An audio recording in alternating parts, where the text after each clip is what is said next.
प्रभु राम देव भगवान अल्लाह खुदा ईश आदि नाम एक ही शक्ति के हैं। वो कैसा है, कहां है, कैसे मिलता है, किसने देखा है? ये प्रश्नवाचक चिन्ह पूर्ण रूप से हटाने के लिए अवश्य सुनिए जगत गुरु तत्वदर्शी संत रामपाल जी महाराज के अमृत वचन सर्व पवित्र धर्मों के पवित्र शास्त्रों के आधार पर। अब देखिएगा भक्तात्माओं, ये शिव महापुराण, इसके अंदर आपको पता चलेगा श्री शिव महापुराण भाषा सटीक सहितम, ये संस्कृत युक्त है, इसमें संस्कृत भी साथ है। और ये शिवा भाषा टीका टीकोत्तम, टीकाकार है डॉक्टर ब्रह्मानंद त्रिपाठी। साहित्य आयुर्वेद ज्योतिष आचार्य MA PhD DMCA, ये टीकाकार हैं इनके। और ये आपके समक्ष है, इसमें क्या लिखा है यहां देखिएगा।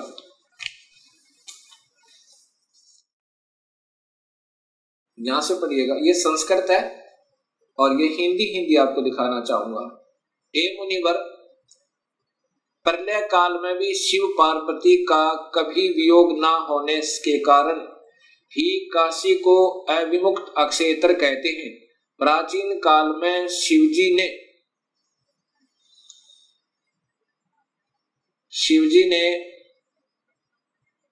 इस अक्षेत्र का नाम पहले नंदनवन और बाद में अविमुक्त रखा था। हे देवर्षि नारद, आनंद वन में रमण करते हुए शिव पार्वती के मन में इच्छा हुई कि किसी दूसरे पुरुष का निर्माण किया जाए, जिसके ऊपर अपने इस महासागर को डालकर हम दोनों स्वच्छंद होकर वैराग्य धारण कर केवल काशीपुरी में निवास कर सकें। वही सदा सब कुछ करे, वही रक्षा करे, वही रक्षा करे और अंत में मेरे अनुग्रह से वही सृष्टि का संवरण भी करे। चिंता रूपी लहरों से चलायमान चिंता रूपी समुद्र को बटोर कर रजोगुण रूपी विदुम से विस्तृत करे। अब यहां देखिएगा, ये ना अपने हिसाब से लगा रखेंगे। ऐसे विचार कर उस सर्वव्यापक भगवान ने उस पराशक्ति के 10वें अंग, ये 10वां अंग देखिएगा, ये ध्यान रखना, 10वें अंग अर्थात योनि में सुधार रूपी आवास का प्रयोग किया। ये दिखाना चाहते हैं आपको कि ये कहना क्या चाहते हैं हम। तब उससे तीनों लोकों में सुंदर एक पुरुष प्रकट हुआ, जो शांत एवं सतोगुण से युक्त था, गंभीरता में समुद्र के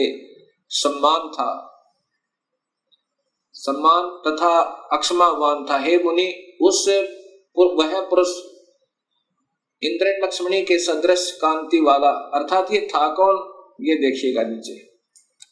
शिव जी ने कहा, उस जो पुत्र उत्पन्न हुआ उसको कहा, सर्वव्यापक होने से तुम्हारा विष्णु यह प्रसिद्ध नाम होगा।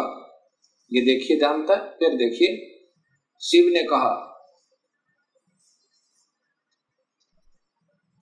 शिवजी ने कहा सर्वव्यापक होने से के कारण तुम्हारा विष्णु यह प्रसिद्ध नाम होगा।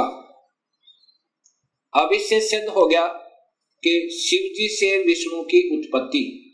अभी आपने ये शिव महापुराण में 6ठे अध्याय को देखा, 6ठे अध्याय में कि भगवान शिव से और पार्वती के संयोगता। पार्वती कौन, ये महाशक्ति यानी शेरा वाली प्रकृति के द्वारा विष्णु की उत्पत्ति की। अब 7वां अध्याय, ये संस्कृत भी साथ है। अब यहां आगे देखिएगा, ये हिंदी देखिएगा। ब्रह्मा जी ने कहा कि विष्णु भगवान के शयन करने के बाद उनकी नाभि से एकाएक बहुत बड़ा कमल पुष्प, अब ये ब्रह्मा बता रहा है लेकिन तुक्के लगा रहा, क्योंकि ये स्वयं बेहोश था पहले, इसको आप ही नहीं मालूम वो कौन से विष्णु की नाभि से मिला। ये देखिएगा, उत्पन्न हुआ जिसकी नाल कंकार फल फूल के फूल। अब ज्यादा ना देख के देखिएगा, उस सांब शिव परमेश्वर भगवान शिव ने पहले की भांति जैसे विष्णु की उत्पत्ति की थी दुर्गा और काल के संयोग तय, पहले की भांति अपने दाहिने अंग से मुझे उत्पन्न किया। ब्रह्मा कह रहा कि मेरी उत्पत्ति भी उस काल ब्रह्म से, यानी शिव कह रहे हैं, ये शिव हो महा ब्रह्मा महाविष्णु महाशिव रूप में ये काल ही रहता है, मुझे उत्पन्न किया, ये ब्रह्मा जी ने बताया। कई भक्तात्मा कहते हैं कि जो गीता प्रेस गोरखपुर से प्रकाशित पुस्तकें हैं वही विशेषकर आम भक्त समाज उनको सत्य मानता, एथेंटिक मानता है। अब आपके सामने यही गीता प्रेस गोरखपुर से प्रकाशित ये पुस्तक दिखाते हैं, शिव महापुराण, संक्षिप्त शिव महापुराण, और ये नीचे गीता प्रेस गोरखपुर से, और इसके 6ठे अध्याय में फिर यही प्रमाण है। इसी शिव महापुराण का ये 6ठा अध्याय है, उसके बीच से सुना रहा हूं, आप इसको खरीद कर देख भी सकते हो। जिससे परब्रह्म के विषय में ज्ञान और अज्ञान पूर्ण उक्तियों द्वारा इस प्रकार ऊपर बताए अनुसार विकल्प किए जाते हैं, उसने कुछ काल के बाद सृष्टि का समय आने पर द्वितीय की इच्छा प्रकट की, उसके भीतर एक से अनेक होने का संकल्प उदित हुआ। तब उस निराकार परमात्मा ने अपनी लीला शक्ति से अपने लिए मूर्ति आकार की कल्पना की। वह मूर्ति संपूर्ण ऐश्वर्य गुणों से संपन्न, सर्वज्ञानी, ज्ञानमयी, शुभ स्वरूपा, सर्वव्यापिनी, सर्वरूपा, सर्वदर्शनी, सर्वकारिणी, सबके एकमात्र वंदनीय, सर्वदा सब कुछ देने वाली और संपूर्ण संस्कृतियों का केंद्र थी। उस शुद्ध रूपणी ईश्वरीय मूर्ति की कल्पना करके वह अद्वितीय, अनादि, अनंत, सर्व प्रकाशक, चिंत, सर्वव्यापी और अविनाशी परब्रह्म अंतर्हित हो गया। ये काल की कलाएं हैं सारी, और ये अनजान लेखक जिनको कुछ ज्ञान नहीं, इस काल को ही सब उपमा दे रहे हैं उस पूर्ण ब्रह्म के तुल्य, जो मूर्ति रहित परम ब्रह्म है। अब यहाँ मूर्ति हो गया और फिर मूर्ति रहित भी है। अब ये काल की ही कला है, वो क्या बन गया, शिव रूप में आ गया। उसकी मूर्ति यहां देखो, चिंतमय आकार भगवान सदाशिव है, ये काल ही निराकार है, और यही फिर महाशिव, महाविष्णु और महाब्रह्मा के रूप में ये सब कलाएं करता है। अर्वाचीन और प्राचीन विद्वान इसी को ईश्वर कहते हैं। जितना जिनको ज्ञान है, इस काल को ही ये ईश्वर कहते। उस समय एकाकी रहकर स्वेच्छानुसार विहार करने वाले उन सदाशिव ने अपने विग्रह से स्वयं ही एक स्वरूप भूता शक्ति की सृष्टि की, अर्थात वह देवी इसी के शरीर से निकली, वो निकाली थी पूर्ण परमात्मा ने, जो इसके पेट में शरण ले ली थी, कि जो उनके अपने श्री अंग से कभी अलग होने वाली नहीं थी। उस पराशक्ति को प्रधान प्रकृति, देखो, प्रधान प्रकृति, गुणवती माया, बुद्धि तत्व की जननी, विकार रहित बताया गया है। वह शक्ति अंबिका कही गई है, और उसी को प्रकृति, ये ध्यान से देखना भक्तात्माओं, यही देवी अध्या माया, ये प्रकृति देवी, प्रकृति सर्वोश्री सर्वेश्वरी, त्रिदेव जननी, यानी तीनों देवताओं की माँ, ब्रह्मा विष्णु महेश की माता, नित्य और मूल कारण कही, सदाशिव द्वारा प्रकट की गई उस शक्ति की 8 भुजाएं हैं। अब ये शब्द ही स्पष्ट हो गया कि यही प्रकृति देवी ब्रह्मा विष्णु महेश की माता है। और इसी में फिर आगे आता है कि ब्रह्मा और विष्णु की उत्पत्ति शिव से हुई। ये महाशिव काल है, यही शिव यानी काल भगवान अपने महाशिव रूप में रहकर वे अपने सारे अंग में भस्म रमाए रहते हैं। उन काल रूपी ब्रह्म ने, अब देखो युग काल रूपी ब्रह्म, ये ब्रह्म की ही व्याख्या सारी, इसी को महाशिव, सदाशिव, महाब्रह्मा, महाविष्णु नाम से कहा गया है। इन पुराणों का प्रारंभ यहाँ से होता है, फिर आगे चल के त्रिलोकीय ब्रह्मा विष्णु में इसकी उत्पत्ति इसी ब्रह्म से होती है। उन काल रूपी ब्रह्म ने एक ही समय शक्ति के साथ शिवलोक नामक क्षेत्र का निर्माण किया था। उस उत्तम क्षेत्र को काशी कहते हैं, जो ब्रह्मलोक में है। वह परम निर्वाण का या मोक्ष स्थान है, जो सबके ऊपर विराजमान है।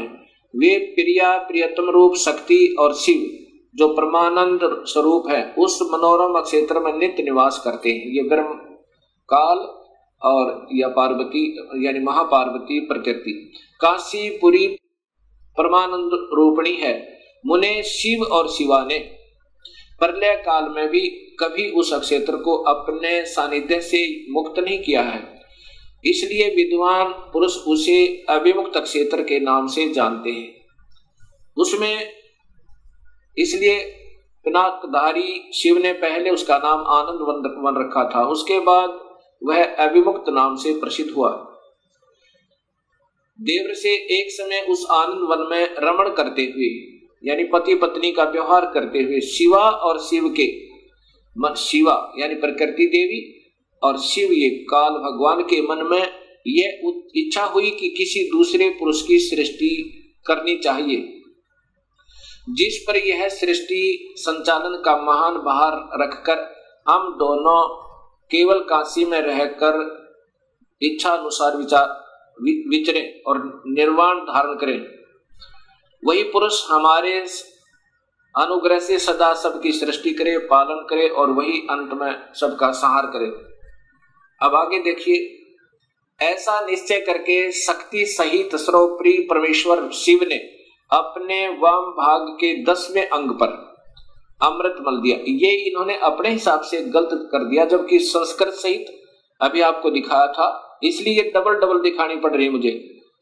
अब यहाँ 10वें अंश का अंग का अर्थ है योनि में, अर्थात पत्नी पति के रूप में बीज स्थापना किया और फिर उससे एक पुरुष प्रकट हुआ। उसका नाम क्या रखा, ये आप देखिए, उसका नाम विष्णु रखा। ये देखो, उसने अपना नाम पूछा तो बात सुनकर महेश्वर भगवान शंकर हंसते हुए कहे कि तुम्हारा नाम, ये देखो, शिव ने कहा कि वत्स बेटा, आप व्यापक होने के कारण तुम्हारा विष्णु नाम विख्यात होगा। ये काल कहता है विष्णु को बेटा, वत्स माने बेटा, तेरा नाम विष्णु होगा। अब 7वां अध्याय देखो, ये 6ठा अध्याय समाप्त हुआ। अब ये 7वां अध्याय देखिएगा। ब्रह्मा जी कहते हैं कि देव से उसके बाद मुझे भी काल ने ही ब्रह्म ने ही उत्पन्न किया, ये स्पष्ट है। सदाशिव ने पूर्ववत अर्थात जैसे विष्णु को उत्पन्न किया वैसे यत्न करके मुझे परमेश्वर ने सांब यानी पार्वती प्रकृति देवी और सदाशिव दोनों ने पहले की तरह जैसे विष्णु उत्पन्न किया पति पत्नी के रूप से, मुझे अपने दाहिने अंग से उत्पन्न किया। मुने उन महेश्वर ने मुझे तुरंत ही अपनी माया से मोहित करके नारायण देव के नाभि कमल में डाल दिया। ब्रह्मा ने बेरा ही नहीं, आप बेहोश बता इसने के विराकोण से नारायण की नाभि में था। ये विष्णु महाविष्णु रूप में स्वयं काल ही है और यही इनका पिता है। तो ब्रह्मा की उत्पत्ति शिव से और ब्रह्मा विष्णु की उत्पत्ति शिव से, ये शिव पुराण सिद्ध करती है। इसी गीता प्रेस गोरखपुर से प्रकाशित शिव महापुराण में आप देखिएगा, तीनों ब्रह्मा विष्णु महेश को गुण युक्त बताया है। ये 10वां अध्याय, ये देखिएगा, ये 9वां अध्याय समाप्त हुआ और ये 10वां अध्याय प्रारंभ हुआ। परमेश्वर शिव बोले, उत्तम व्रत का पालन करने वाले हरे विष्णु को आदेश दे रहे हैं, अब तुम मेरी दूसरी आज्ञा सुनो। ये काल है महाशिव। अब तुम मेरी दूसरी आज्ञा सुनो, उसका पालन करने से तुम सदा समस्त लोकों में माननीय और पूजनीय बने रहोगे। ब्रह्मा जी के द्वारा रचे गए लोक में जब कोई दुख या संकट उत्पन्न होगा तब उन संपूर्ण दुखों का नाश करने के लिए सदा तत्पर रहना। तुम्हारे संपूर्ण दुस्सह कार्यों में मैं तुम्हारी सहायता करूंगा। अर्थात शिव विष्णु संपूर्ण शक्तिशाली नहीं है। ये काल कहता है कि मैं तुम्हारी मदद करूंगा। तुम्हारे जो दुर्जय अत्यंत उत्कृष्ट शत्रु होंगे उन सबको मैं मार गिराऊंगा। अर्थात विष्णु भी संपूर्ण शक्ति युक्त नहीं है। शिव जी उनको आदेश दे रहा है, तुम नाना प्रकार के अवतार धारण करके लोक में अपनी उत्तम कीर्ति का विस्तार करो, सबके उद्धार के लिए तत्पर रहो। तुम रुद्र के ध्येय हो और रुद्र तुम्हारे ध्येय है। अर्थात तुम तीनों मिलकर काम करो। तुम में और रुद्र में कुछ भी अंतर नहीं है। अर्थात दो तो है ही है, एक रुद्र है एक विष्णु है। जो अब देखो रुद्र आ गया ना, शिव, ये शिव है और ये विष्णु है, जिसको दोनों का आदेश दिया है। जो मनुष्य रुद्र का रूप भक्त होकर तुम्हारी निंदा करेगा उसका सारा पुण्य तत्काल भस्म हो जाएगा। पुरुषोत्तम विष्णु तुमसे द्वेष करने वाला मेरी इच्छा से ही, मतलब अब मैं आपको बताता हूं, मेरी आज्ञा से उसको नरक में गिरना पड़ेगा। अब 9वें अध्याय में फिर देखिएगा, ये 9वें अध्याय का यहां देखना।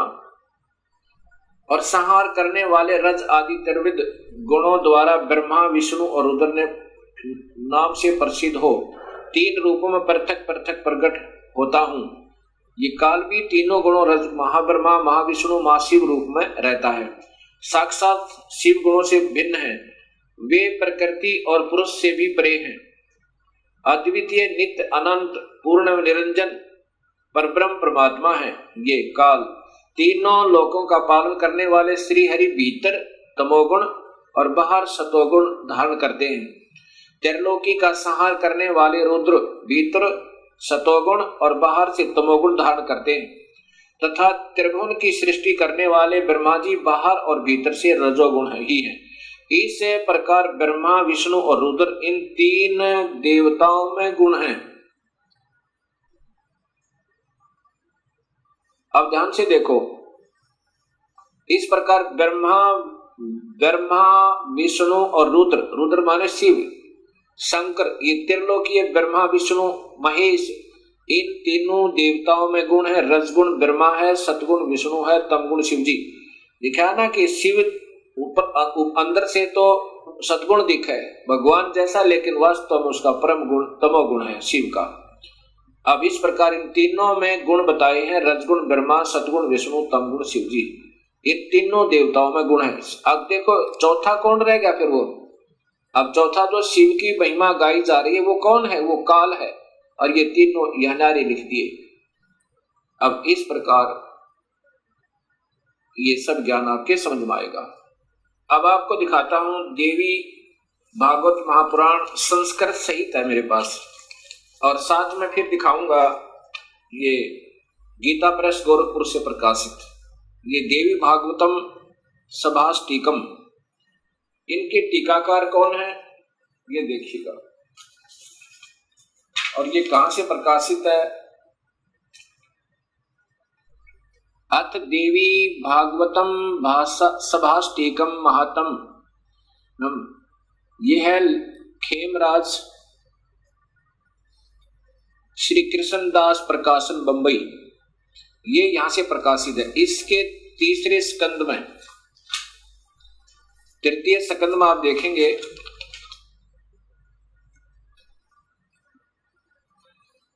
अथ श्री देवी भागवते भाषा टीका युक्त 3य स्कंद प्रारंभ थे।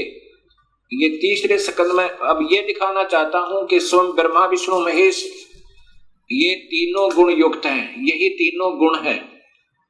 क्या लिखा है ये देखिए, शिव जी कह रहे हैं, हे माता, यदि हमारे ऊपर सदा आप दया युक्त हो तो हमको तमोगुण में, मुझे तमोगुण में किस प्रकार प्रदान किया? मैं तुम गुण क्यों बनाया? कैसे बनाया, और ब्रह्मा रजगुण और विष्णु सतगुण, हरि सतगुण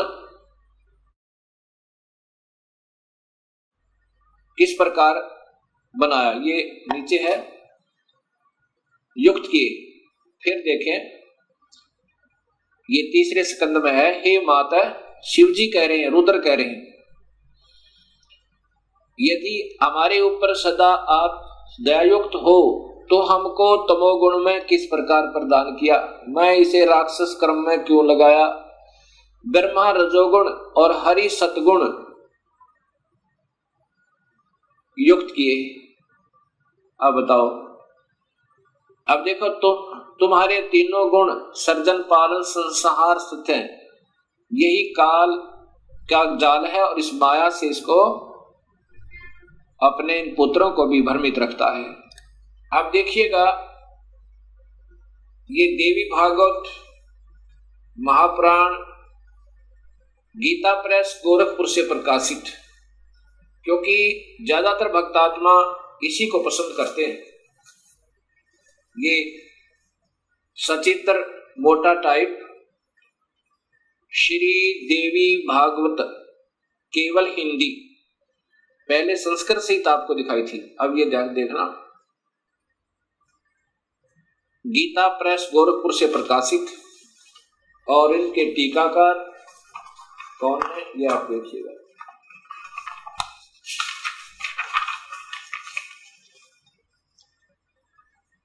मोटा टाइप, और यहाँ हनुमान संपादक हनुमान प्रसाद पोदार चिमन लाल गोस्वामी, इसके तीसरे स्कंद में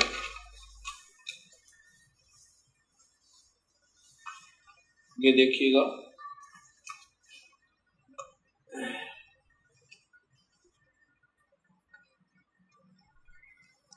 देवी भागवत तीसरा स्कंद।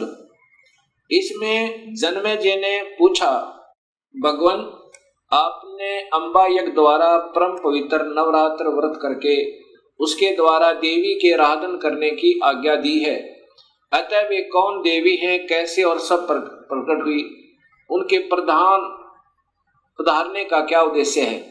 अब ये जन्मेजय पूछ रहे हैं व्यास जी से, और व्यास जी बता रहे हैं कि यही प्रश्न मेरे मन में आया था, मैंने नारद जी से पूछा था। तो नारद जी ने फिर बताया,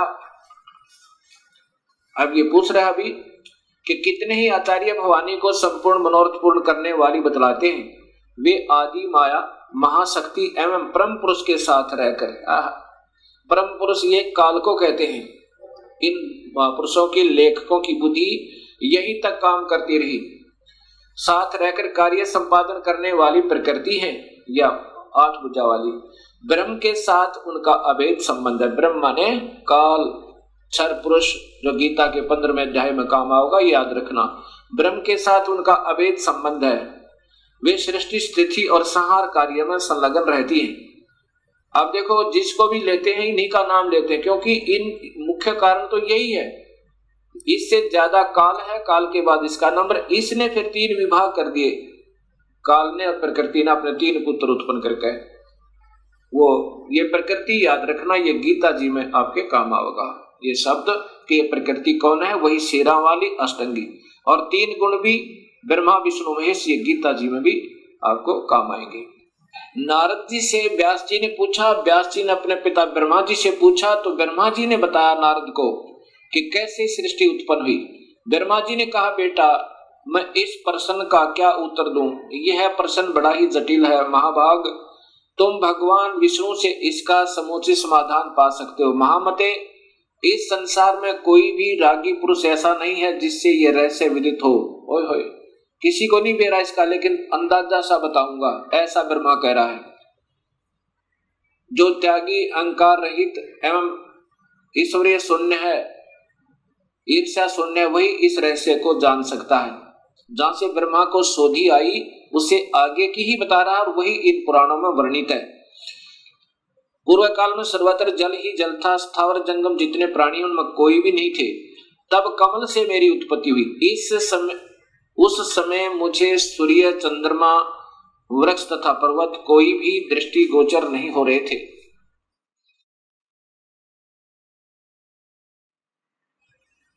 दिखाई पड़े। मैं कमल की कणिका पर बैठकर विचार करने लगा, इस अगाध जल में मैं कैसे उत्पन्न हो गया, कौन मेरा रक्षक है तथा इस प्रलय काल में सृष्टि अनुसंहार करने वाले कौन विशिष्ट पुरुष हैं। कहीं भी स्पष्ट रूप से भूमि भी नहीं दिखती जिस पर यह जल टिका हुआ है।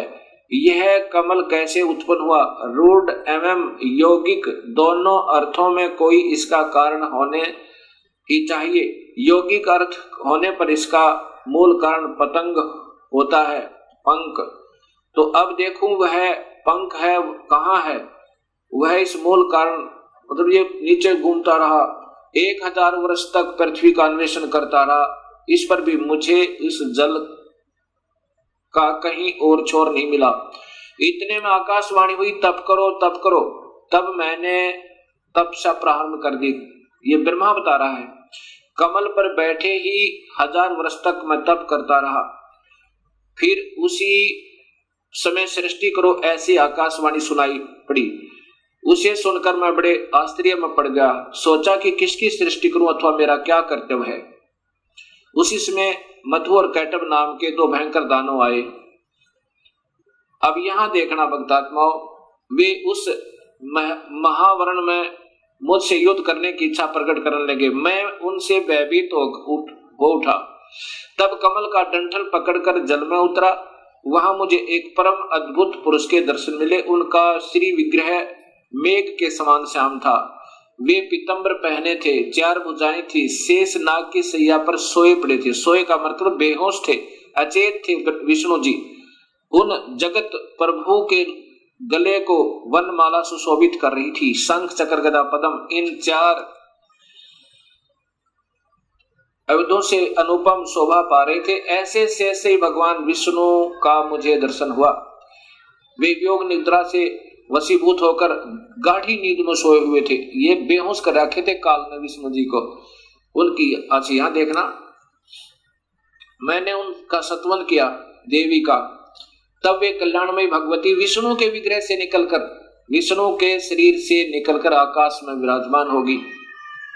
ये सभी प्रमाण शास्त्रों में पूर्व प्रमाणित हैं और विद्यमान है। स्पष्ट लिखा है कि ब्रह्मा को नहीं मालूम मैं कहां से उत्पन्न हुआ, तुक्के मार रहा है आगे के, वो कौन है, वो श्री हरि है, फलाना है। अब जो अपनी स्थिति ये बता रहा है कि मैं कमल के फूल पर सचेत हुआ, मुझे नहीं मालूम मैं कहां से आया। फिर मधु और कैटब नाम के 2 राक्षस आए। पहले 1000 वर्ष तक तो खोज की उस कमल के डंठल की, ये कहां टिका हुआ, कहीं नहीं पाया। अब अगर इस विष्णु के नाभि से कमल होता, विष्णु की नाभि से कमल नहीं था, वो विष्णु काल है, उसने अपनी नाभि से कमल बनाया हुआ था। और फिर इतने में मधु कैटब आए, उनके डर के मारा ये नीचे उतरा। आगे विष्णु अचेत पड़ा था शेष सैया पे, शेष नाग के ऊपर बेहोश पड़े थे। उसमें से एक शक्ति निकली और उसके बाद ये होश में आया और फिर मधु कैटब के साथ इनका युद्ध हुआ। 5000 वर्ष तक तो ये लड़ते रहे और मधु कैटब को नहीं मार पाए। जब योग निद्रा भगवान विष्णु के शरीर से अलग होकर, योग निद्रा के ये तो बेहोशी शक्ति एक इनके अंदर डाल रखी थी, आकाश में विराजने लगी, तब तुरंत ही श्री हरि उठ बैठे। ये विष्णु जी उठ बैठे। उन्होंने मधु और कैटब के साथ 5000 वर्ष तक बड़ी घमासान लड़ाई हुई। तब वे दैत्य मरे। कैसे मरे? पहले देवी के कटाक्ष से मधु और कैटब मोहित हो गए थे। उसके बाद भगवान विष्णु ने गोद में लिटाकर उन्हें प्राणों से रहित कर दिया। अब वहां पर मैं और भगवान विष्णु 2 थे। वही रुद्र भी प्रकट हो गए, ये देख लो। वहीं ये रुद्र अर्थात ये त्रिलोकीय शिव भी आ गया। हम तीनों को भगवती अध्याशक्ति ने के दर्शन हुए। उन्हें देखकर मन मुग्ध हो गया, उनकी उत्तम स्तुति की। तब वे आदि शक्ति हम लोगों से कहने लगी। देवी ने कहा, ब्रह्मा विष्णु और महेश्वर, ये रुद्र को महेश्वर भी कहा, ये ध्यान से देखना। तुम भली भांति सावधान होकर अपने अपने कार्य में संलग्न हो। जाओ। सृष्टि, सतिथि और संहार ये तुम्हारे कार्य हैं। इन महान पराक्रमी दैत्यों का निधन हो जाने पर अब तुम्हें अपना स्थान बनाकर शांतिपूर्वक निवास करना चाहिए। अब क्या बोलते हैं ब्रह्मा जी? कहते हैं कि भगवती अध्यास शक्ति की यह वाणी बड़ी मधुर, सुंदर और सुखप्रद थी। हमने वह स्पष्ट सुनी। हम लोगों ने उनसे कहा, माता, अब माता कह रहे हैं, हम किस प्रकार इन प्रजाओं के सर्जन आदि कार्य करने में सफल हों? विस्तृत भूमि का अभाव है, सभी स्थान जल मगन है, पंचभूत कुछ भी नहीं है। अब क्या कहती है फिर ये माई ने आगे कहा, माता, हम किस प्रकार इन प्रजाओं के सर्जन कार्य करने में सफल हों? विस्तृत भूमि का अभाव है, सभी स्थान जल मगन है, पंचभूत एवं गुण ये सब समाप्त हैं। पंचभूत एवं गुण तन्मात्र इंद्रियां चाहिए, परंतु उनका भी अभाव है। हमारी बात सुनकर उन कल्याण स्वरूपिणी भगवती का मुखमंडल मुस्कान से भर गया। इतने में एक सुंदर विमान आकाश से उतरा। तब उन देवी ने हमें आज्ञा दी, देवता और निर्भीक होकर स्वेच्छा पूर्वक इस विमान में प्रवेश कर जाओ। ब्रह्मा, विष्णु और रुद्र, आज मैं तुम्हें एक अद्भुत दृश्य दिखलाती हूँ। हमने भगवती की बात सुनकर उसे शिरोधार्य कर लिया। वह रत्न जड़ित विमान पर चढ़कर हम लोग आराम से बैठ गए। वह विमान मोतियों की मालाओं से सुशोभित था और उसे से अनेक कणियों की ध्वनि हो रही थी। अमरावती की तुलना करने वाले उस भव्य विमान पर हम तीनों निर्भीक होकर बैठ गए। माता आदेश दे रही है बच्चों की तरह, बेटा इसमें बैठो तीनों। और अब आगे देखो,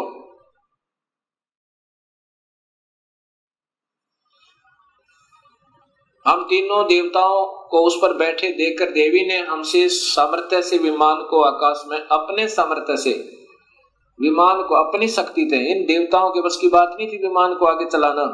देवी ने अपने सामर्थ्य से विमान को आकाश में उड़ा दिया। ब्रह्मा जी कहते हैं कि मन के समान तीव्र गति से चलने वाला वह विमान जिस अपरिचित स्थान पर गया, वहां संपूर्ण फलों से लदे हुए अनेक सुंदर वृक्ष थे। किलकों की कला की काकली उन वृक्षों की शोभा बढ़ा रही थी। अब नीचे देखो, वहां पर ये क्या था? ये कौन था? ये स्वर्ग था।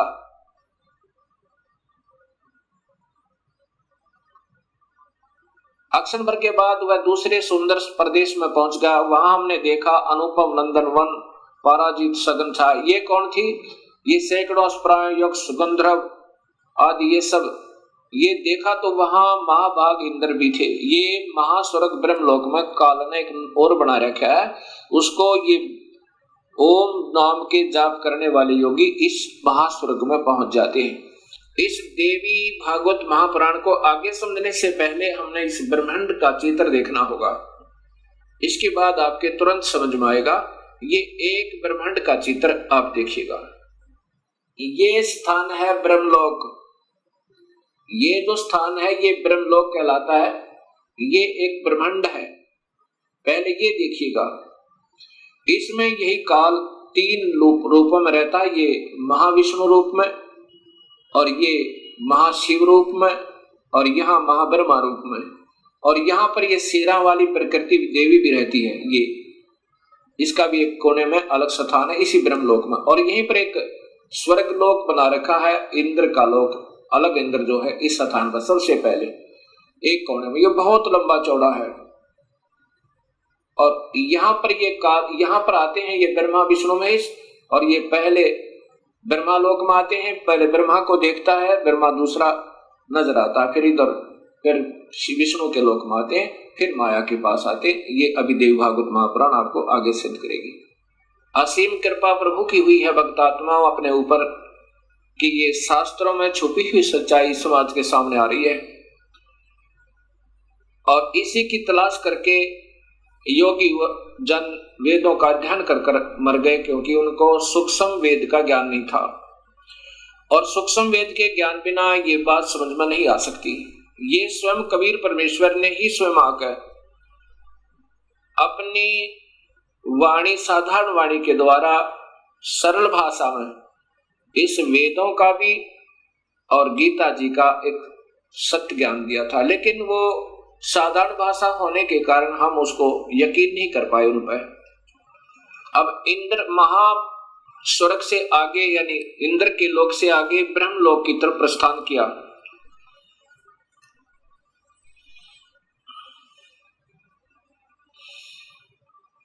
इतने में हमारा विमान तेजी से चल पड़ा और दिव्य धाम ब्रह्मलोक में जा पहुंचा। संपूर्ण देवता उस नगर के सामने मस्तक झुकाया करते थे। वहां एक दूसरे ब्रह्मा विराजमान थे। उन्हें देखकर भगवान शंकर और विष्णु को बड़ा आश्चर्य हुआ। अब यहां देखना है कि दूसरा ब्रह्मा भी विराजमान थे वहां पर, और ये दास सिद्ध करना चाहता है आपको कि वो कौन है, आगे देखिएगा। इतने में मन के समान तीव्र गति से वह विमान तुरंत वहां से चल पड़ा और कैलाश के सुर में शिखर पर पहुंचा। वहां क्या देखा कि हमने विमान के पहुंचते एक भव्य भवन से त्रिनेत्र धारी भगवान शंकर निकले। एक शंकर और निकला, वे नंदी वृषभ पर बैठे थे। उनके 5 मुख थे और 10 भुजाएं थी। मस्तक पर चंद्रमा आदि थे। उसके बाद आगे देखो,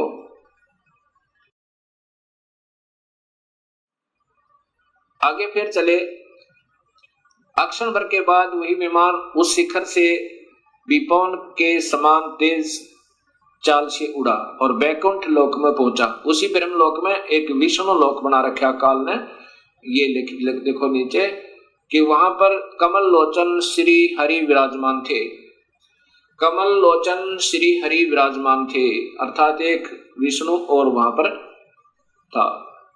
अब ये तीनों देवता विमान में बैठे हुए जा रहे हैं और दूर से देख रहे हैं, एक ब्रह्मा और है, एक विष्णु और है, एक शिव और है।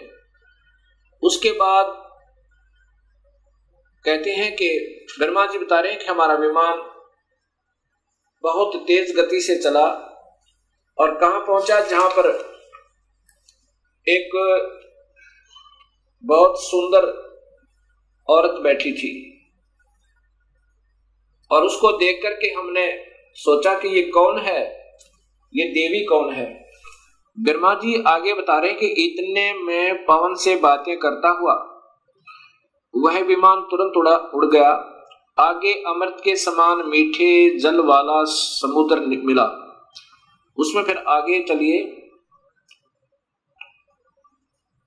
उसमें एक मनोहर द्वीप था और वहां पर नीचे यहां देखिएगा एक मंगलमय मनोहर पलंग बिछा था। उस पलंग में सुंदर रतन जड़े थे और वहां कौन थे, ये देखिए नीचे। उस पे एक औरत बैठी थी।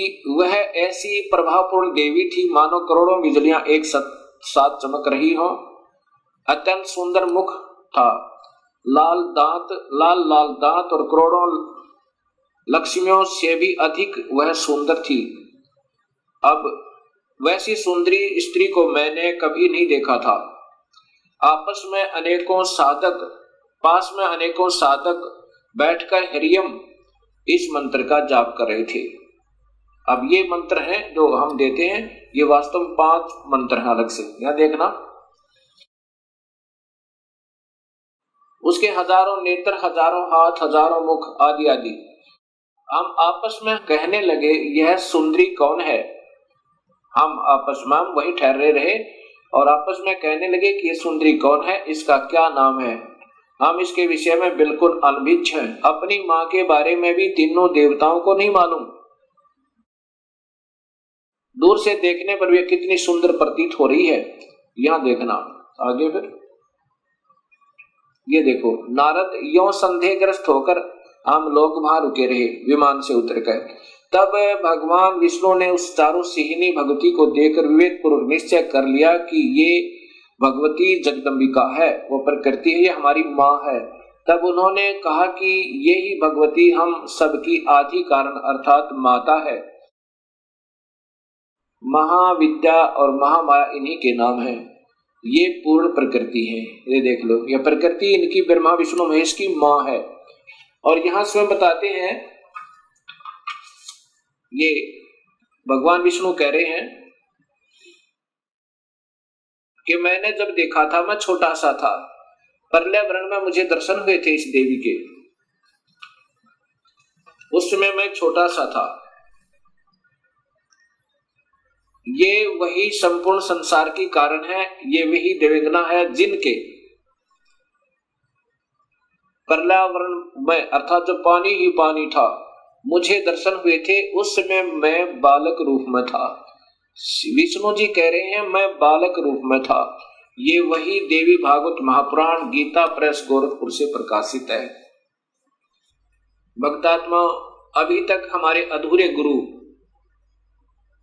जब हम उनसे प्रश्न किया करते थे कि ब्रह्मा विष्णु महेश के माता पिता कौन है, वो कहा करते ये तो अजर है, अमर है, इनके कोई माता पिता नहीं है, ये तो अजन्मा है।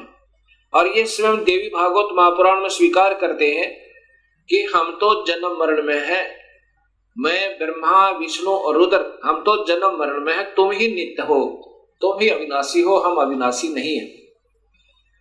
अब देखिएगा आपके सामने तीसरा सकंद ही चल रहा है। अब ये पढ़ते पढ़ते हमारे यहाँ पर तुम शुद्ध स्वरूपा हो, ये संसार तुम्हारे से ही उत्सित हो रहा है। मैं ब्रह्मा और शंकर, विष्णु स्वयं कह रहा है, मैं ब्रह्मा और शंकर हम सभी तुम्हारी कृपा से विद्यमान हैं। हमारा आविर्भाव और तिरोभाव हुआ करता है। आविर्भाव माने जन्म और तिरोभाव माने मृत्यु। हम तो मृत्यु और जन्म में हैं, ये ध्यान से देखो। और केवल तुम ही नित्या हो, जगत जननी हो, प्रकृति और सनातनी देवी हो। ये फिर देखना भक्तात्माओं, विष्णु जी कह रहे हैं मैं विष्णु, ब्रह्मा और शंकर हम सभी तुम्हारी कृपा से विद्यमान हैं। हमारा आविर्भाव और तिरोभाव हुआ करता है। आविर्भाव माने जन्म, तिरोभाव माने मृत्यु। केवल तुम ही नेता हो, जगत जननी हो, प्रकृति और सनातनी देवी हो। ये प्रकृति शब्द आपको गीता में काम आएगा, जब ये दास आपको बताएगा कि ब्रह्म और प्रकृति से तीनों गुणों की उत्पत्ति हुई। ब्रह्मा विष्णु महेश की, रसगुण ब्रह्मा, सदगुण विष्णु, तमगुण शिव जी की। ये वही देवी भागवत महापुराण है, गीता प्रेस गोरखपुर से प्रकाशित। यहाँ देखो, श्री भगवान शंकर बोले, देवी यदि महाभाग विष्णु तुम्ही से प्रकट हुए हैं, तो उनके बाद उत्पन्न होने वाले ब्रह्मा भी तुम्हारे ही बालक हुए। और फिर मैं तमोगुणी लीला करने वाला शंकर भी तुम्हारी संतान हुआ। अब दोनों बात सिद्ध होगी भगवत आत्माओं। विष्णु भी प्रकृति से उत्पन्न हुआ, ब्रह्मा भी, और शिव ये तमोगुण शिव। अब वहां देखना, रजगुण ब्रह्मा, सदगुण विष्णु, तमगुण शिव जी बताएगा दास आपको। मैं तमोगुणी लीला करने वाला शंकर भी तुम्हारी संतान हुआ, अर्थात मुझे भी उत्पन्न करने वाली तुम ही हो। अब ये ध्यान से पढ़ो भक्तात्मा, ये वही देवी भागवत महापुराण गीता प्रेस गोरखपुर से प्रकाशित। संपादक हनुमान प्रसाद पोदार, चिमन लाल गोस्वामी। अब आपके सामने ये स्पष्ट हुआ कि ये प्रकृति देवी और ये ब्रह्म काल, इनसे ब्रह्मा विष्णु और शिव की उत्पत्ति हुई। और जिनको हम अजर और अमर कहा करते थे, वो हमारे ही शास्त्रों में प्रमाणित है कि ये अनित्य है, ये तो नाशवान और जन्म और मरण के अंदर है। अब इन बातों का ज्ञान होने से ही हमें स्पष्ट ज्ञान होगा कि पूर्ण परमात्मा कौन है। अब उसके बाद क्या होता है, काल ने, ब्रह्म ने कहा था कि जब ये बच्चे सियाने हो जाएं, इन तीनों को सागर मंथन पर भेज देना और वहां पर जो वस्तु निकले इनको देना। सबसे पहले अब देवी ने क्या किया कि तुम तीनों अब विमान में बैठो और जाओ अपने अपने स्थान पर, ये विमान तुम्हें वहां छोड़ देगा। ब्रह्मा को ब्रह्मालोक में, जैसा भी आपने ब्रह्मांड का चित्र देखा था, अलग से ब्रह्मालोक, विष्णुलोक, शिवलोक बने हुए हैं। इस ब्रह्मांड में ये पहले ही रचित है और इनको ऐसे ही एक बहुत लंबे चौड़े समुद्र पर, जल के समुद्र पर, वहां अपनी शक्ति से रखा हुआ था। किनको? ब्रह्मा, विष्णु, महेश को। तब ये तीनों अपने अपने लोक में पहुंचे। फिर आदेश हुआ प्रकृति देवी का कि तुम तीनों अब सागर मंथन करो। तीनों ने मिलकर सागर मंथन किया। इस ब्रह्म भगवान ने, काल भगवान ने पहले ही समुद्र के अंदर एक कूर्म का रूप धारण करके अपने ऊपर सुमेरु पर्वत को टिका लिया और उसमें इन जाकर तीनों ने शेष नाग के उसे रस्से थे उसका मंथन किया, ऐसे जैसे पहले पुराने समय में दूध रिड़कते थे ऐसे। उसमें से वेद निकले। वेदों को ब्रह्मा ने पढ़ा और वेदों में पाया कि पूर्ण परमात्मा कोई और है जिसने सृष्टि रची हुई है, वही जग का करता है, उसकी उपासना करनी चाहिए, वो आकार में है। उससे पहले ये तीनों बालक अपनी मां से पूछा करते थे कि मां हमारा पिता कौन है। तब ये प्रकृति देवी कहा करती थी कि तुम्हारा कोई पिता नहीं, कोई तुम्हारी मां नहीं, मैं ही तुम्हारा पिता और मैं ही तुम्हारी मां हूं। क्योंकि काल भगवान ने, ब्रह्म ने, उस महाब्रह्मा, महाविष्णु, महाशिव रूप में रहने वाले उस गुप्त काल ने प्रकृति देवी को सख्त आदेश दिए थे कि मेरा भेद मत बताना, और बता भी देगी तो मैं किसी भी योग विधि से, किसी वेद विधि से नहीं प्राप्त हो सकता। मैं किसी को आकार रूप में कभी दर्शन नहीं दूंगा, अपने वास्तविक स्वरूप में कभी दर्शन नहीं दूंगा, अर्थात मेरे लोक में ये कोई नहीं आ सकता। तो प्रकृति देवी इसलिए कहा करती थी कि बेटा तुम्हारा कोई बाप नहीं, कोई मां नहीं, मैं ही तुम्हारा पिता, मैं ही तुम्हारी मां हूं। जब ब्रह्मा ने पढ़ा कि वेदों में लिखा है कि परमात्मा कोई और है, सृष्टि रचनहार, और उसको पाया जा सकता है ओम नाम के जाप तय, ऐसा उसने सोचा कि ओम का नाम लिखा है और ध्यान लगाऊंगा, मेडिटेशन को अधिक करूंगा, प्रभु प्राप्ति होगी। तब ब्रह्मा ने कहा कि मां आप कहा करती थी कि हमारा कोई पिता नहीं, वेदों में लिखा है कि परमात्मा आकार में है और वही पूर्ण परमात्मा ही सारी सृष्टि का रचनहार है। उसके पाने का ओम मंत्र भी लिखा है, यही मंत्र है जो उसको पाने का, ऐसा ही होगा। ऐसा विचार करके ब्रह्मा ने कहा कि मैं पिता के दर्शन करूंगा। माई ने कहा कि बेटा वो तुम्हें कभी दर्शन नहीं देगा, तुम्हारा पिता। ब्रह्मा ने कहा कि मां अब आपकी बातों पर विश्वास नहीं होता, मैं पिता की तलाश करूंगा, अर्थात परमेश्वर को ढूंढूंगा। माई ने कहा कि यदि तुम्हें पिता नहीं मिला तो क्या करेगा? ब्रह्मा ने कहा कि मैं फिर वापस नहीं आऊंगा, दर्शन नहीं दूंगा आपको। ऐसा सोचकर, ऐसा कहकर ब्रह्मा वहां से चल पड़ा। एकांत स्थान पर जाकर 4 युग तक मेडिटेशन किया, ध्यान किया, ओम नाम का जाप किया। प्रभु प्राप्ति नहीं हुई। अब शर्मिंदा वापस नहीं आ रहा है। तब आकाशवाणी काल ने की प्रकृति देवी को कि सृष्टि प्रारंभ करो, जीवों की उत्पत्ति करो। तब प्रकृति देवी ने कहा कि तेरा जेठा बेटा, ज्येष्ठ पुत्र ब्रह्मा आपकी तलाश में हट करके गया हुआ है। तब निरंजन ने कहा कि मैं कभी किसी को किसी भी वेद विधि, वर्णित विधि से कोई दर्शन नहीं दूंगा, मेरी प्राप्ति नहीं हो सकती, उसको वापस बुलाओ। तब प्रकृति देवी ने अपनी शब्द शक्ति से एक लड़की उत्पन्न की, उसका नाम गायत्री रखा। और कहा, बेटी जा ब्रह्मा को समाधि से उठा कर ला, उसको कहना कि तेरे बिना सृष्टि रचना अधूरी है और आप वापस चलिए। अब वो गायत्री देवी जब वहां पहुंची ब्रह्मा के पास, ब्रह्मा के चरण छुए, ब्रह्मा का ध्यान भंग हुआ, तब उसने देखा कि सामने एक लड़की खड़ी है। ब्रह्मा गुस्से में आकर कहता है कि तूने मेरा तप भंग कर दिया, तू कौन पापचारिणी आ गई, मैं तुझे श्राप देता हूं। तब उस गायत्री ने कहा कि पहले मेरी बात सुन लो और फिर मेरा दोष हो तो मुझे श्राप देना। मुझे मां ने भेजा है आपको लिवा लाने के लिए, आपके बिना सृष्टि रचना प्रारंभ नहीं हो रही, जीवों की उत्पत्ति नहीं हो रही और आप वापस चलिए। तब ब्रह्मा जी ने कहा कि गायत्री कैसे चलूं मैं मां के पास, मुझे शर्म लगती है, पिता के दर्शन हुए नहीं और मैं कहकर आया था कि मां यदि पिता के दर्शन नहीं हुए तो मैं वापस नहीं आऊंगा, दर्शन नहीं दूंगा। ब्रह्मा ने कहा गायत्री से कि यदि तू मेरी झूठी गवाही देवे तो मैं चलूं कि पिता के दर्शन अर्थात प्रभु की प्राप्ति हो गई।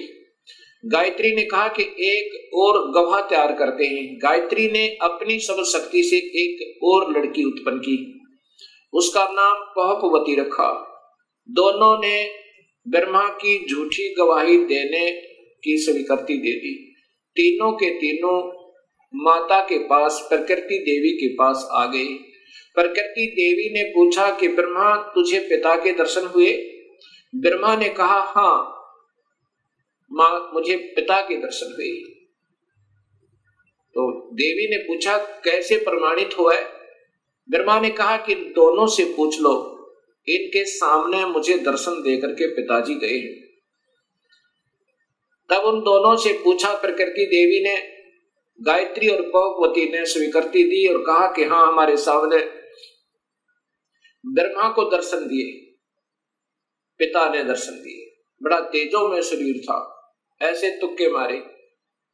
तब प्रकृति देवी के मन में ये आया कि ये काल दोगला है, ये ब्रह्म तो दोगली बात कर रहा है। मेरे को कहता है मैं कभी किसी को दर्शन नहीं दूंगा, मैं कभी व्यक्त रूप में प्रकट नहीं होऊंगा और गुप्त रूप में सर्व कार्य करता रहूंगा, और इनको दर्शन दे दिए। ऐसा सोचकर अक्षुब्ध होकर, नाराज होकर दूर जा बैठी और कहती है कि मैं नहीं तेरे इस कार्य को कर सकती, संभाल अपने डमडमे ने।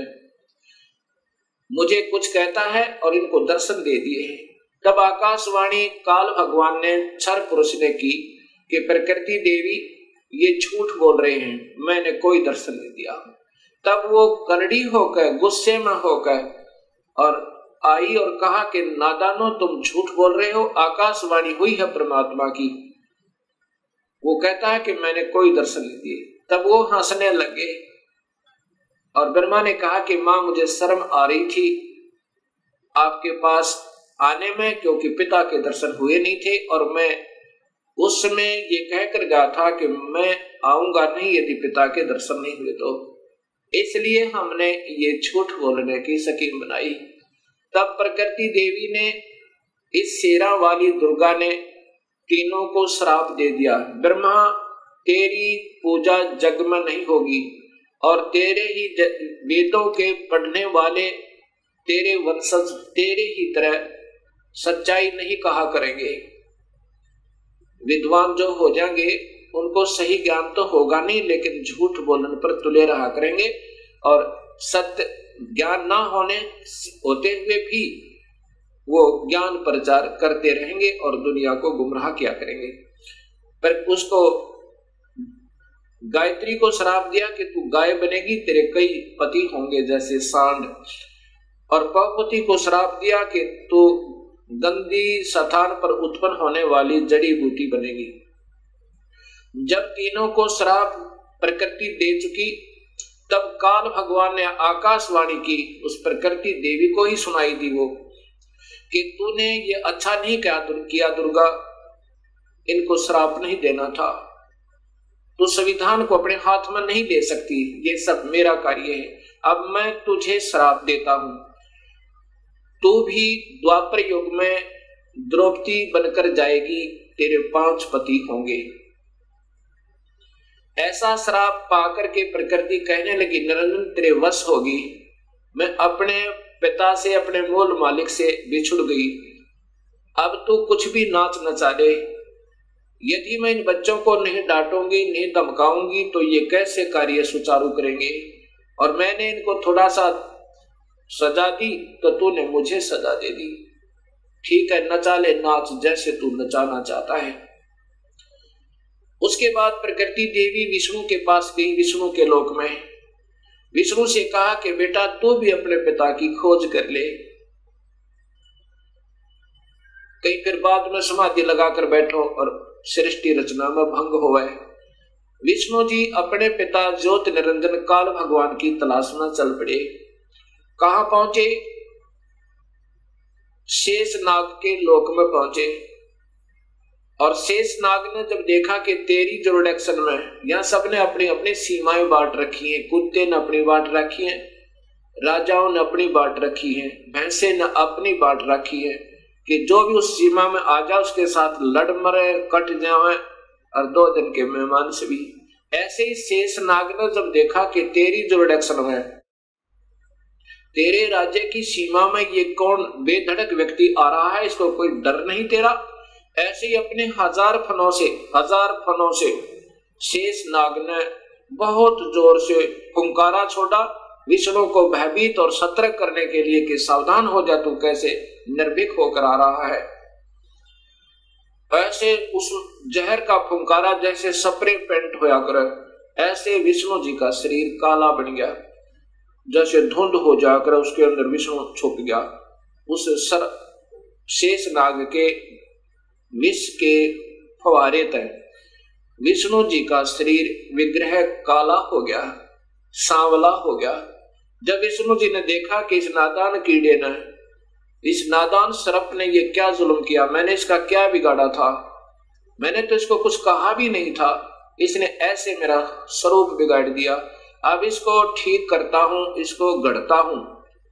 ऐसा सोचकर उस नाग को समाप्त करने के लिए विष्णु आगे बढ़ने लगा। उसी समय आकाशवाणी हुई ज्योति निरंजन की, काल की, कि विष्णु अब इसको कुछ मत कहे शेषनाग को, अगर ऐसे तुम लड़ने मरने लगे तो सृष्टि कैसे प्रारंभ होगी। अब इसको कुछ मत कहे, द्वापर युग में ये काली देह में हो जाएगा, जन्म लेगा, इसका अवतार होगा, और तय उस समय कृष्ण बनकर जाएगा, उस समय इससे अपना बदला ले लेना। अब तू वापस जा और अपनी मां को स्पष्ट बता दे, झूठ मत बोलना, मैं कभी किसी को दर्शन नहीं दूंगा और ना ही मेरे कोई दर्शन कर सकता, किसी भी वेदों वर्णित विधि से, यज्ञ से, तप से, जप से नहीं कर सकता। यदि झूठ बोलेगा तो तेरा हाल भी ब्रह्मा जैसा हो जाएगा, वापस जा। ऐसा सोचकर, ऐसी आकाशवाणी सुनकर ब्रह्मा विष्णु जी वापस चल पड़े, मां के पास आए। माता ने पूछा, क्यों पुत्र, पिता के दर्शन हुए? विष्णु जी ने कहा, नहीं मां, मुझे दर्शन नहीं हुए। इस बात को सुनकर ये जगदम्बिका दुर्गा बड़ी प्रसन्न हुई और विष्णु को सीने से लगाया और कहा, पुत्र तू सत्यवादी होगा और तुझे मैं यहाँ पालन पोषण और अतिथि का विभाग देती हूँ, और अब मैं तुझे अपनी कृपा से तेरे पिता के दर्शन कराती हूँ। देख शरीर में ध्यान लगाकर और पहुंच जा सहस्रार कमल में। सहस्रार कमल में जो ज्योत प्रकाश दिखाई दे रहा है वो 1000 ज्योतियां, बस ये तेरे पिता का स्वरूप है, ये ज्योत स्वरूपी निरंजन है। ऐसे इन सबको बहका रखा है। विष्णु जी अपने पिता के प्रकाश रूप में दर्शन करके बड़ा प्रसन्न हुआ।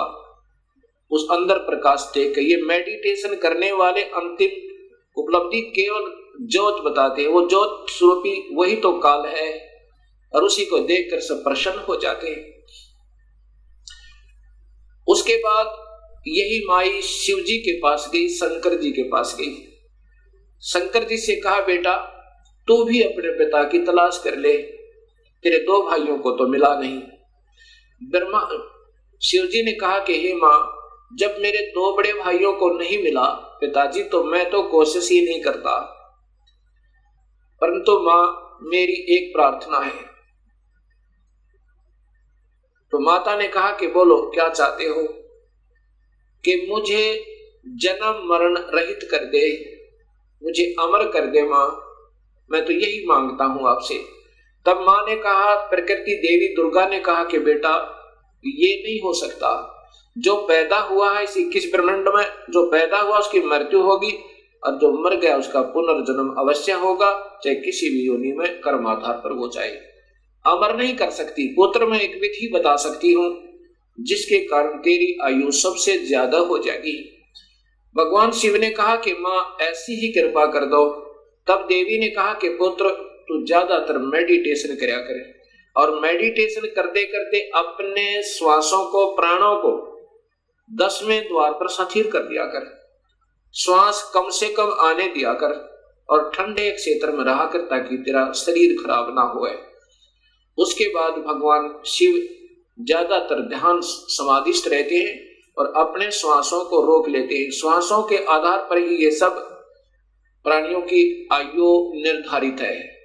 उसके बाद फिर माई ने कहा कि तुम पहले मेरे से सृष्टि रचना करो, मुझे ही पत्नी बनाकर तुम तीनों यहाँ के सृष्टि रचना करो। तब इन तीनों ने कहा, हे माँ, माता नार पुत्र की होई, हे जननी ये कहाँ अगत होई। तब माँ ने कहा कि बेटा मैं तुम्हारी परीक्षा ले रही थी और ये देख रही थी तुम भी अपने पिता की तरह ही ऐसे हो या तुम्हारे अंदर कोई विवेक है। ठीक है, तुम जाओ फिर सागर मंथन करो। अब दूसरी बार फिर सागर मंथन किया। जब सागर मंथन किया उसमें 3 रूप माई नहीं अपने बनाए इस दुर्गा ने। ये सिद्धि होती है, एक सिद्धि वो चोलेदार है, चोले माने शरीर। 3 रूप बनाए और 3 लड़कियों के रूप में बाहर आई। वो तीनों के तीनों ब्रह्मा विष्णु महेश एक एक लड़की को लेकर के, तीनों लड़कियों को लेकर के माँ के पास आए। माता ने पूछा कि पहले कौन सी निकली थी? कि ये, उसका नाम सावित्री रखा, वो ब्रह्मा से व्याधी। दूसरी का नाम लक्ष्मी रखा, वो विष्णु से व्याधी। और तीसरी का नाम उमा रखा, वो शिव से शादी कर दी। और तीनों से कहा कि अपनी अपनी पत्नियों को लेकर अपने अपने लोक में जाओ और अब ये सृष्टि प्रारंभ करो। यहां से ये काल सृष्टि प्रारंभ हुई। अब इसी का प्रमाण आपको देवी भागवत महापुराण में देता हूं, तीनों की शादी का।